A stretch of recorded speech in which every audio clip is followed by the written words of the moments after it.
G'day friends and fans, welcome to Dave Talks Off Ukraine War update for the 28th of November 2025. As the month comes to a close, peace talks continue. The deadline has been reached, but Trump continues to remain optimistic and has not enacted his pressure points. Though sitting on the table is a bill allegedly authorizing 500% tariffs on Russia. This was sponsored by Lindsey Graham. This bill potentially could seal the fate of Russia, isolating them economically until the next president comes to power. I think it's an end game. I don't think once Trump enacts it that Putin will negotiate. And there's always the danger that it'll escalate to war.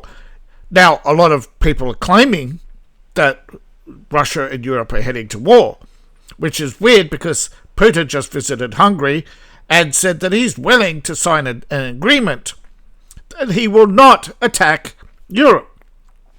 And of course, the immature, hyperbolic naysayers who love to spread, the doom goblins, right? The people who love to spread misery. The people who, without any proof, just make every negative allegation they can against anybody and everybody they don't like.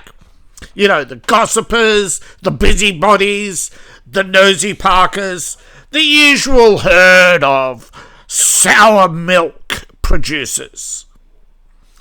I mean, you could have the toilet's freshest glass of full cream milk, but as soon as it's exposed to their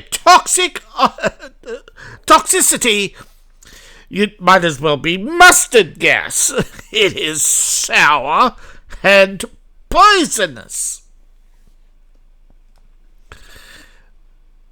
Now, as we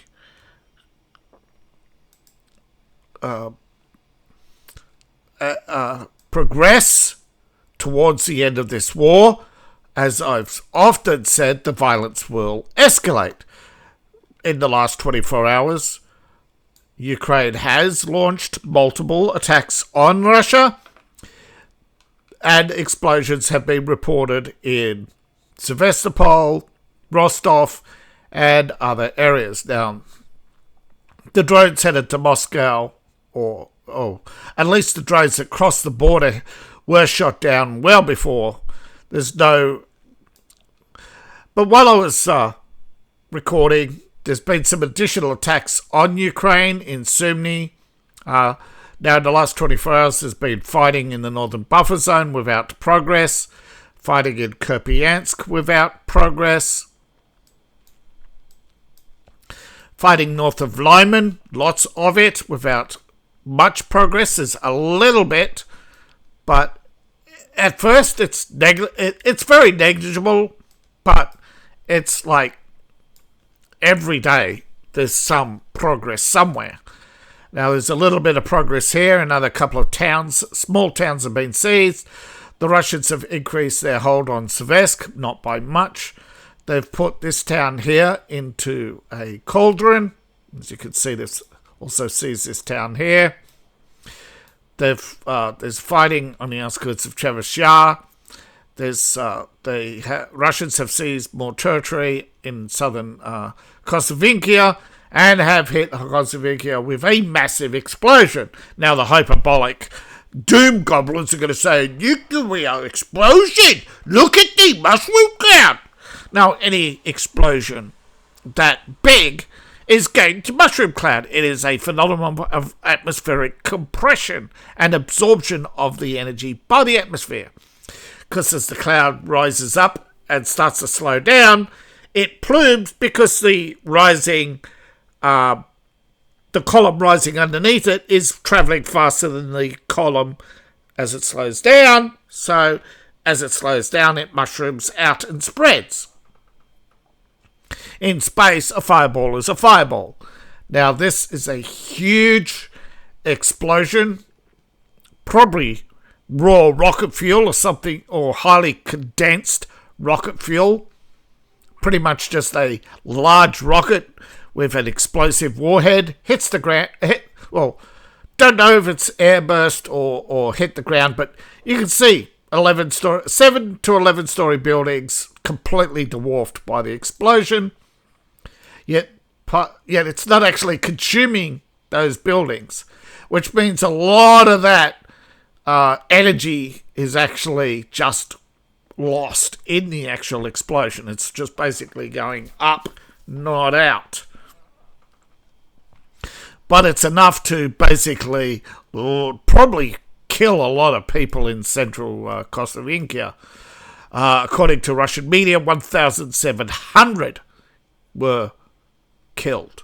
Ukrainian media says 19. Does that look like an explosion that kills 19 people? Yeah. No, of course. There's continued fighting in other areas, and the Russians have made small progress here and there. As you can see, the blips on the map. They've also hit, a short time ago, Dopomilia. They've increased incursions into Huliapole. They're mopping up operations still in Pokrovsk. There's still operations elsewhere with some progress west of Pokrovsk. There's still operations ongoing here with little progress. But, there's some progress. Now, the biggest progress, of course, is in the Russian breakthrough to Huliapole. With the siege beginning, the Russians are taking positions on the outskirts of Huliapole and beginning bombardment of the city while expanding their presence in other areas. And they've taken more territory on the road to Zaporozhye. Though they've made no progress, they have hit Orikhiv and Kherson. Now, most of their favourite targets escaped bombardment today, but that's probably because they put all their efforts into basically sending a large drone contingent into eastern Ukraine and annihilating basically air defences, and during the reload phase, a large missile struck. Now, such a typical story will not appear in Russian media until tomorrow. Reuters and other media will have called this a violent explosion, said it was a loud, violent explosion and blew out windows and all that, but there's no actual details. But the rumor is this is another Insk missile. This is Russia's largest non-nuclear missile. Yamak,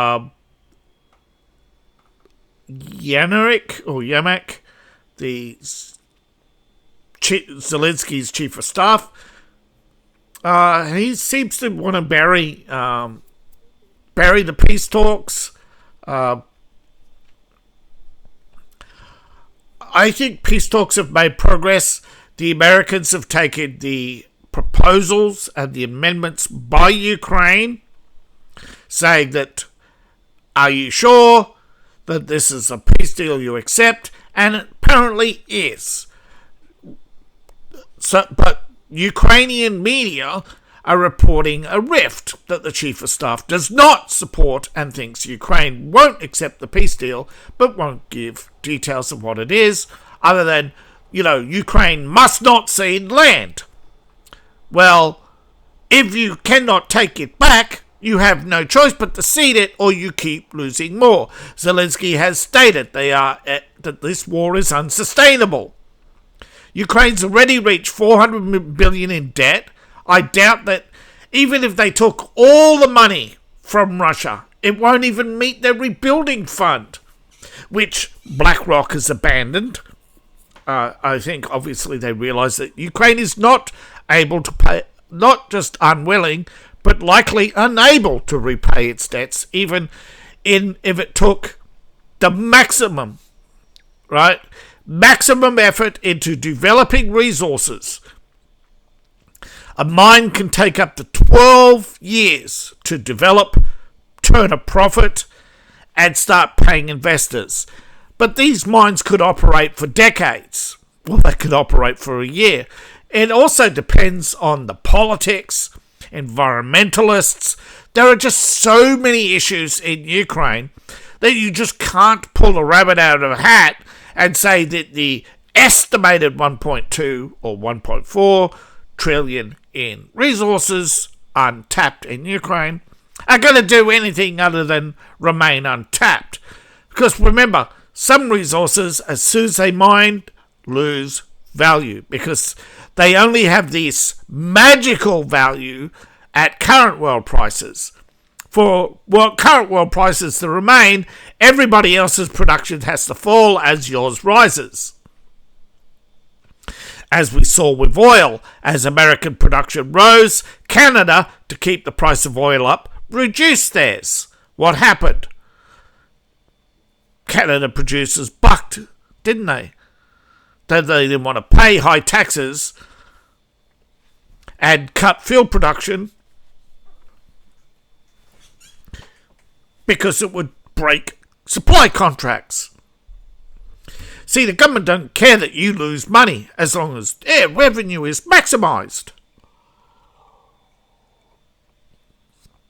Well, Ukraine, of course, has cut gas and oil production, which has led to an increase in gas and production elsewhere. The nasty reality is, Ukraine, if it's every city's hit, now we don't know how long, let's give it an estimate of 60 days.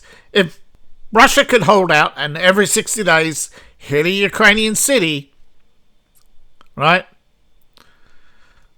So that's that's 6 times a year. It's still a lot of damage, plus the war damage. And you really think they're only producing one of these missiles every 60 days?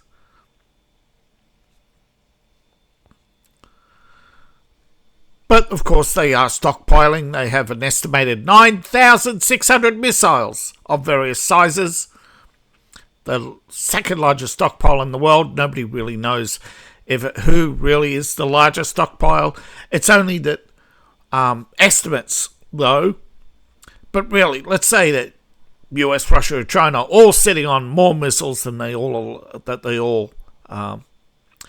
agree to. Out of all the figures, the US is probably the most accurate because it's hard for them to hide missiles. You know, Freedom of Information Act. So many people make a living, military analysts make a living from this. So we can estimate that Russia and China together probably can match US stockpiles. They would be fools not to even try. They'd have to, even at the expense of some of their other economy. They have to at least match military power, otherwise their paranoia, their fear and prestige is lost. And once a society loses their fear and paranoia, they look to their government and say, can we do better? Now, this is what happened in Ukraine in 2014. When a government loses power and prestige, it is often toppled. This is why you have doom goblins in every country wagging their fingers so they can feel powerful because, and why, they feel justified because they think that, if it failed, it must not have been good. They don't care, okay, about right, wrong, truth. All they care is that they hurt someone, and that because of Schadenfreude. Ukraine war is coming to an end. I sincerely hope so. If I'm wrong, I'm wrong. I'll admit it. I was wrong that Ukraine would accept the last peace deal, but the current one, I thought, nah, come on. but there's division in the Ukrainian government, but the peace deal is being delivered Monday to Russia, so all these weekend warriors and doom goblins saying, ooh, Trump is in Putin's pocket. The deadline has come and gone, but Trump has not sanctioned Putin. He must be Putin's his daddy. You know, all these doom goblins, cut them out of your life. Don't give them attention. They make money off being doom goblins. We have seen this. Engagement. When doom goblins get engagement on social media, when they get likes, Facebook is paying them. It's the Soros Foundation. A lot of these doom goblins are being paid. This is what's been exposed on X right now. This large network. There's talk of a what's called a RICO charge against George and Alex for influence peddling. You know, they're basically they create NGOs, they raise money for these causes, but instead of going to these causes, they pay propagandists to basically, particularly for Ukraine, to shill for war. Now, which means badly needed medical supplies, winter clothing, and food has not made it to Ukraine. There is a shortage of winter clothes, there's a shortage of winter fuel, there's a shortage of winter foods in Ukraine. This is not a failure of America, this is not a failure of Europe, this is the NGOs spending their money on influence campaigners, not on Ukraine. It's not even the Ukrainian government fault. They have no power over foreign NGOs. All they can do is ban them from their country, and if they do, they just cut themselves off because these NGOs are corrupt, and this is how the corruption cycle goes. And nobody wants to address this, but if you really feel sorry for Ukraine, I don't know any Ukrainian NGO who meets the gold standard, right? And that is the majority of the money going to Ukraine. And that's a sad, sick reality that all these do-gooders are bleating, but Ukraine is doing the bleeding and they don't care. All they care about is their doom and gloom. So cut out the doom and gloom. Cut out the propaganda. I struggle to bring you the truth, but at least I try to bring you as much truth every day as I can. Thank you for watching. Now, I've been having a lot of problems uploading lately. A couple of videos have been, just failure to be processed. So hopefully this video will make it to you, but we'll see. I got yesterday's video back up and running. I had to re-upload. But Rumble and YouTube, so far so good. Like, knock wood, videos have been restored. Obviously, this time, thank God, I didn't lose any from YouTube or Rumble. But I have a video that won't process on BitChute. And I've had videos sometimes take a long time to propagate on Odyssey. Now, some people have said, don't launch on multiple platforms. The thing is, my videos are starting to gain traction on other platforms, not YouTube. Because I think people are losing faith in YouTube because they're being propagandized by the algorithms. And I can understand that. But don't think I've forgotten about you. I know that some of you have some hate watch, but I know some of you have expressed, gratitude. That I'm not going to say who you are, but there have been some Ukrainians who used to think, they're not. I haven't propagandized them or anything, but they realize that the Ukrainian government is not one body. and that the Ukrainian media is acting as a government to itself, and parts of the government are acting in their own self-interest. And they seem to think by prolonging the war, this is the attitude some people have expressed, they think by prolonging the war, Russia will give up, whereas others have quietly said now, it's Ukraine who's given up, right? That we thought we could beat Russia until we saw the explosions. And yeah, I think a lot of people in Ukraine haven't seen explosions like the one I've shown you. They have no idea how many people have died. And the protesters, and as soon as they start together, the Ukrainian authorities break them up. And yet you have, yet liberal democracies claim they're defending democracy. No, they're not. They're defending their grift. And Ukrainians are the victim of the Euro-fascist Democrat grift. Thank you all for watching. Please like, share, and subscribe. Please support the channel and support me on Ko-Fi, Patreon. Buy my books, buy my merch. I appreciate each and every one of you. See you in the next video, and bye for now.